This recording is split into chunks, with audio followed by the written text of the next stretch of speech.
मेरे प्यारे तीपरा लोग, आपने मुझे बहुत प्यार दिया, सम्मान दिया, और अगर मुझे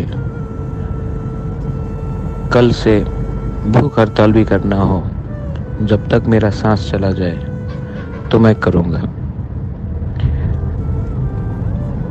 आपको धोखा नहीं दे सकता, और जितना भी बीमार हूँ मुझे कोई परवाह नहीं, फास्ट अनटू डेथ कर लूँगा। लेकिन गवर्नमेंट ऑफ इंडिया को हमारा बात मानना पड़ेगा, हमसे बात करना पड़ेगा। मैं वेट कर रहा हूँ, और अगर कल तक नहीं हुआ तो आपका बुबागरा फास्ट अनटू डेथ कर लेगा, लेकिन अपने तीपरा को कुछ देगा।